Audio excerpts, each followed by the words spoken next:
પાવાગઢથી અંબાજી વ્યસન મુક્તિ અને અંગદાનનો દિવ્ય સંદેશ લઈ ડૉક્ટર વિજય પટેલની પવિત્ર પદયાત્રા હાલોલ તાલુકા તથા સમગ્ર પંચમહાલ પંથક માટે ગૌરવરૂપ પ્રસંગ સર્જાયો છે।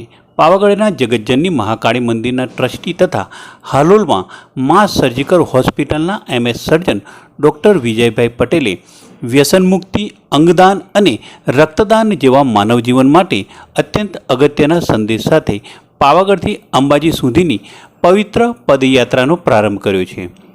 પાવાગઢ મહાકાળી માતાજીના સાનિધ્યમાં આરતી કરી અને માતાજી પાસેથી આશીર્વાદ પ્રાપ્ત કર્યા બાદ ડૉક્ટર વિજય પટેલે આ યાત્રાની શરૂઆત કરી હતી।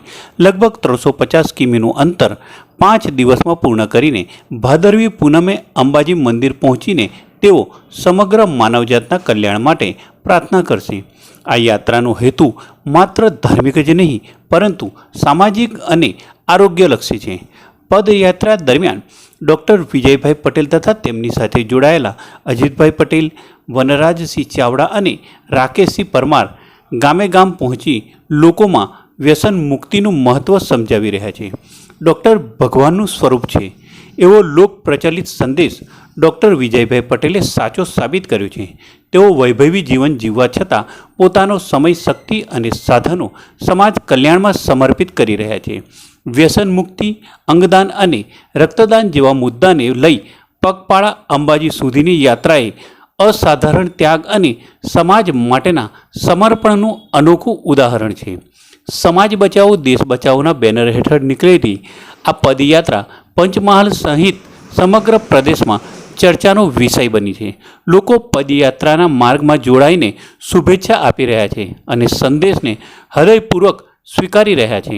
ડૉક્ટર વિજયભાઈ પટેલની આ અનોખી માનવ કલ્યાણકારી યાત્રા નિશ્ચિતપણે સમાજમાં નવી જાગૃતિ લાવશે અને મા અંબાના આશીર્વાદ સાથે આ પવિત્ર યાત્રા સમગ્ર જગત માટે આશીર્વાદ બની રહેશે। અત્યારે જ્યારે અંબાજી ખાતે ભાદરવી પૂનમનો મહામેળો યોજાઈ રહ્યો છે તો અમે અને અમારી ટીમ એ પાવાગઢ મંદિરથી ગઈકાલે સાંજે આરતી કરીને અમે લોકો પગપાળા અંબાજી જવા માટે નીકળ્યા છીએ।